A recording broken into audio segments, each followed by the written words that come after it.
قبل ما ابدا الفيديو انا عايز الكل يصلي على النبي. ثانيا بقى انا حابب اشكركم على النجاح الصغير ده واننا خلاص داخلين على 500 مشترك، فكنت حابب اطلب منكم اننا نوصل الفيديو ده 500 لايك زيهم. ولو ما تعرفش يا صديقي فده الجزء الرابع والاخير من حكايه شو، والجزء ده حاجه عظمه كده وفي فايتات جامده جدا وان شاء الله تعجبك يعني. ومن غير ما اطول عليك يلا بينا نكمل الانمي.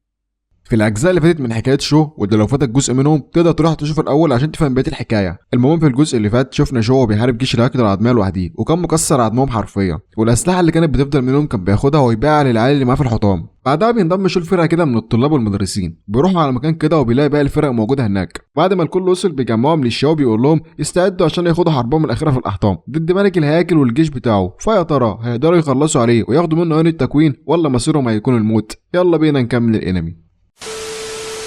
واثناء ما هم كانوا نازلين شو بدا يحس بحاجه غريبه في السيف بتاعه، ولكنه ما بيهتمش وبيكمل طريقه عادي. واول ما بيوصلوا تحت بيصدم الكل من المشهد، كل الجواسيس قتلوا نفسهم وما عادش ولا واحد فيهم عايش. ليه شو بيقول لهم دي طقوس غريبه بيعملوها عشان يقتلوا نفسهم، مالناش دعوه بيهم، وبيكملوا في طريقهم. واخيرا بيوصلوا على مكان كده مليان بلورات وتحس ان شكلها غريب كده، وفعلا بيطلع منها اشباح كتير وبتبدا تهاجم العيال. بس ليه شو بيفعل طاقته وبيضرب بيها الاشباح ديت عشان يحميهم، ولكن اعدادها بتكون كبيره جدا وبتقدر انها تحاصر باقي الطلاب. بس بيكتشف المدرسين ان اكثرها ضعيفه جدا وسهل انهم يقتلوها، فبداوا هم كمان يحاربوها. وبالفعل الكل بدا يحارب بكفاءه الا شو. اي شبح بيشوفه اي يقرب منه حتى بيخاف ويطلع يجري. شو اتعصب جامد عشان محدش بيهجم عليه وقرر ان هو يجي وراهم ويقتل فيهم برضه. وبعد ما شو قتل شويه من الاشباح بيلاقي السيف بتاعه بيمتص قوتها، ولكن فجاه اثناء القتال بيلاقي ايد شبح قتلت واحد من الجنود اثناء ما كان بيقاتل. والمصيبه ان دي مش ايد شبح عادي، لا ده هو نفس الشخص اللي كان بره مع الجواسيس. وطلع ان الطقوس اللي عاملينها كانت عشان تحول الشبح بالطريقه دي على امل انه يقدر يعدي ويسرق عين التكوين من غير ما حد يشوفه. ليه شاف في الوقت ده اتعصب جامد وعمل تعويذه كده عشان يخلص منه. بعدها بيجمع بقيه المدرسين وبيتمشوا في طريقه عشان يقدروا يخلصوا بيها منه، بس مفيش حد عارف يوصل له عشان مفيش حد عارف مكانه اساسا. ولكن شو فجاه السيف بتاعه بيديله اشاره كده وكانه بينبهه ان في حد جنبيه. شو ضرب ضربه بروحه والصدمه انها جت في الجاسوس. اخرابي على الجمدان يا جدعان، جامد قوي السيف ده. ليه شاو اول ما شاف شو هو بيضرب الجاسوس اتصدم وراح عليه وقال له انت عرفت مكانه ازاي؟ شو قال له هتصدقني لو قلت لك بالحظ؟ فليه قال له لا. شو قال له طب اضرب هناك كده. ليه ضرب فعلا المفاجاه انها جت في الجاسوس. ده ايه الحظ ده؟ وشو المره دي كان قلع بالحظ فعلا، هو ذات نفسه ما كانش مصدق انها جت فيه اساسا. بعدها شو بيخليه يضرب في كذا مكان ومفيش ولا ضربه بتيجي في الجاسوس، فبيزهق ليه منه وبيقتنع انه قلع بالحظ فعلا. بعدها بيستعدوا الطلاب والمدرسين عشان يكملوا المهمه، ولكن فجاه بوابه القصر بتتفتح وبيظهر جيش من الاعداء على وشك انها تخلص عليهم. وقائد الهاكر خرج هو كمان، بيقول لهم انتوا ازاي جالكم بالجرأه انكم تدخلوا قلعتي؟ محدش فيكم يفكر انه يطلع من هنا عايش. المعلم ليه قال لي باقي الطلاب انتوا شايفين الرمح اللي في ايده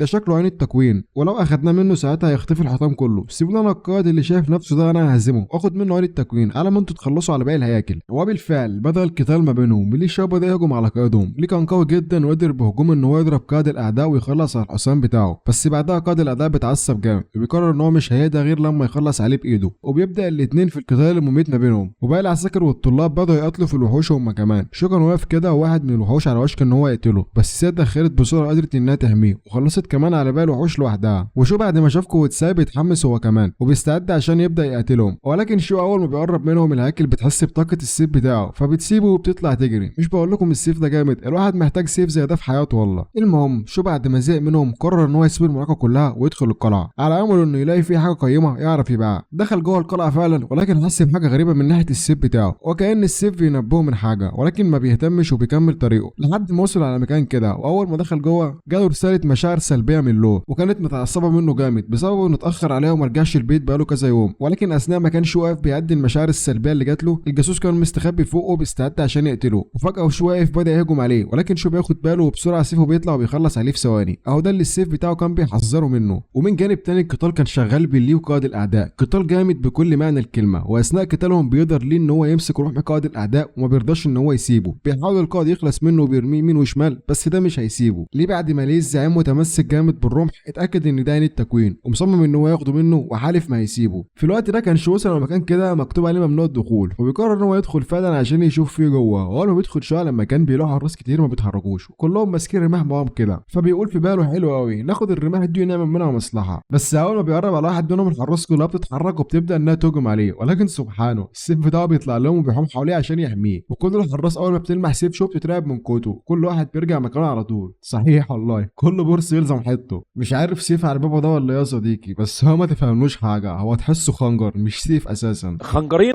ما علينا. شوف ده الحلو قوي، اما نلم الرماح دي بقى ولسه هاخد اول رمح، وبيلاقي الحارس مسك فيه جامد ومش عايز يديهوله، بس ده مش هيسيبه. شو طلع سيفه وهدده بيه واخده منه بالعافيه، خنزير اقسم بالله. بعدها شو عدى على بقى الحراس واخد منهم كل الرماح اللي في ايديهم، واللي كان بيعصلك معاه كان بيخلي السيف بتاعه يقوم معاه بالواجب. من ناحيه تانيه كان الاعداء كتروا على الطلاب والمدرسين، وشكل الوضع بقى صعب جدا عليهم، حتى المدرس ده كانت قتل من الهياكل، بس قدرت في اخر لحظه انها تنقذه وتخلص على باقي الاعداء في لمح البصر. جامده يا بنت والله. انت قلت في لمح البصر؟ ما علينا. في الوقت ده المعلم ليه كان مستمر في قتاله بميت مع قائد الاعداء. القتال احتدم جدا، وليه بدا يفقد قوته لحد ما بينجح قائد الاعداء انه يثبته، وليه ما بيبقاش عارف يتحرك وتحسه انه خلاص دي نهايته. بس انت متخيل ان لا نازم بالصوره دي يا صديقي؟ لا والله. ليه بيستجمع قوته بيخلص على طاقه قائد الاعداء في لمح البصر.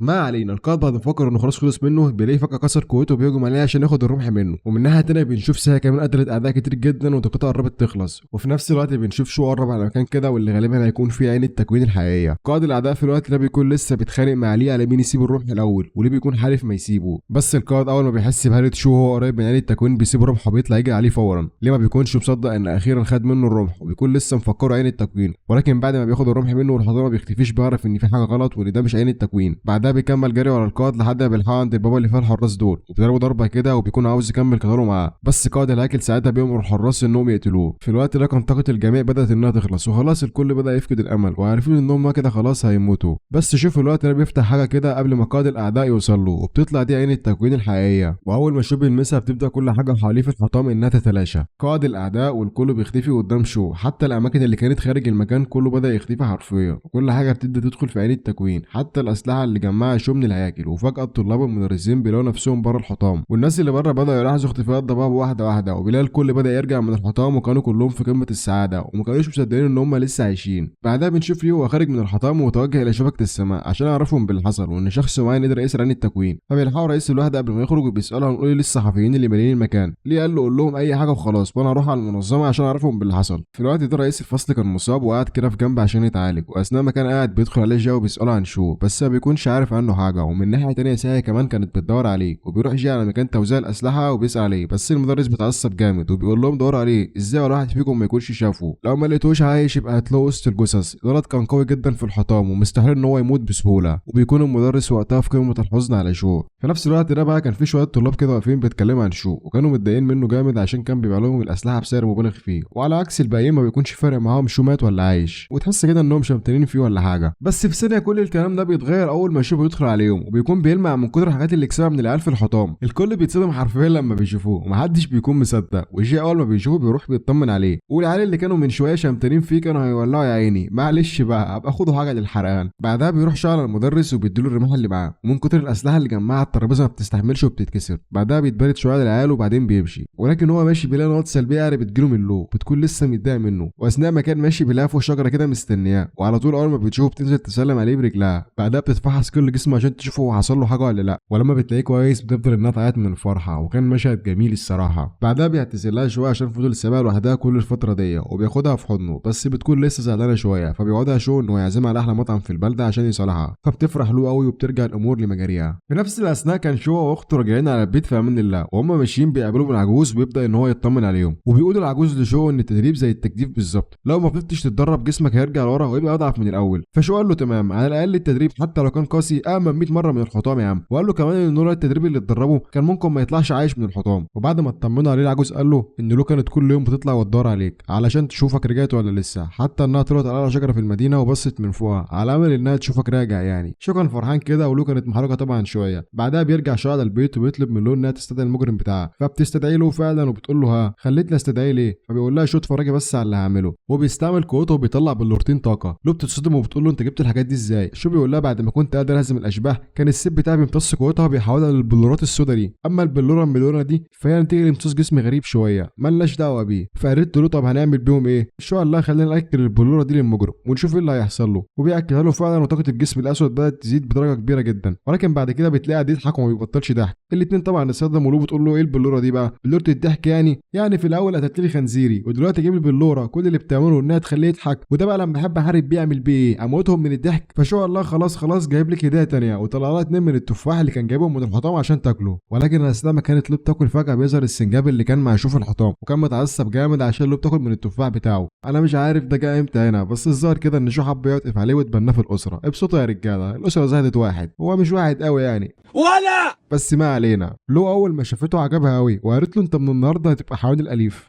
حيوان مش مهم، برضه يعتبر واحد من الاسره. المهم لو سمته شياو وكانت قرب تلعب بيه يمين وشمال، والسنجاب يعني كان زعلان ومغلوب على امره ومش عارف يعمل ايه. اقطع شرايين يعني واخلص منكم. ما علينا. لو لما شافته زعلان كده بدات تاكله من الشيبسي بتاعها فبيعجبه وبيرجع كيوت تاني، ولكن فجاه لو بتقول له لو عايز تاكل شيبسي كمان لازم تتبعني لاخر حياتك. اخر حياته ازاي يعني؟ مش عارف ده مين المتخلف اللي يرضى يتبع حد لاخر حياته عشان شويه شيبسي؟ بالظبط كده، معاكم المتخلف شخصيا. السنجاب وافق وقال لها تمام، باع نفسه لاجل شويه شيبسي ابن الهبله، وانا اللي كنت لسه بقول عليك خلاص بقيت واحد من اسره. ما علينا. شو بيدخل اوضته وبيطلع عين التكوين وبيستخدم قدرته عليها وبيدخل وعيه فيها، ولكن فجأة بيلاقي نفسه طاير في الجو وكأنه هالة سحرية، وبيرجع شو الوعي وكان مذهول من اللي شافه، ولكن فجأة بيلاقي حاجة غريبة تانية في الخيط وبيدخل تاني بوعيه جواه، واول ما بيدخل بيلاقي فضاء واسع وفيه شوية من الأسلحة اللي كانت معاه أثناء ما كان بيحارب في الحطام. شو بيفرح قوي وبيقرر ان ده يبقى مستودع لأسلحته، بس فجأة شو بيلمح بابا عملاقة وبيروح عليها عشان يفتحها، ولكن البابا بتكون تقيلة قوي وفي الأول ما بيكونش قادر انه يحركها، ولكن بعدها بيستخدم كل قوته ويا دوبك قدر ان هو يحركها،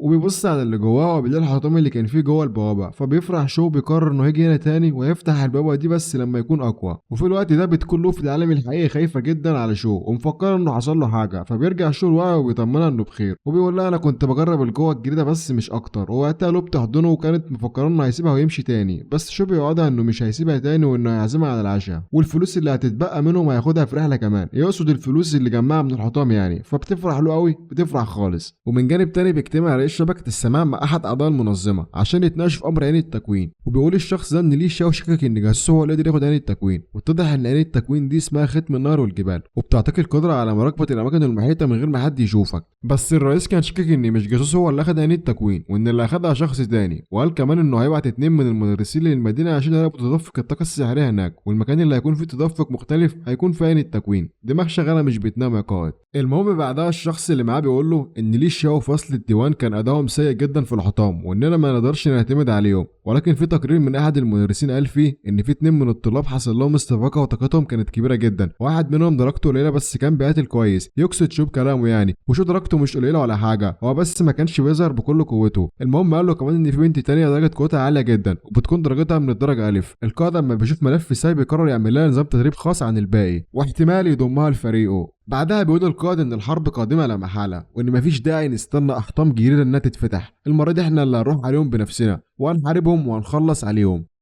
وبس لحد هنا بيكون انتهى الجزء الاول من الانمي بتاعنا، لو نزل منه جزء تاني هلخصه ان شاء الله. وبس كده، سلام يا رجاله. مش عارف، حاسس اني نسيت حاجه كده.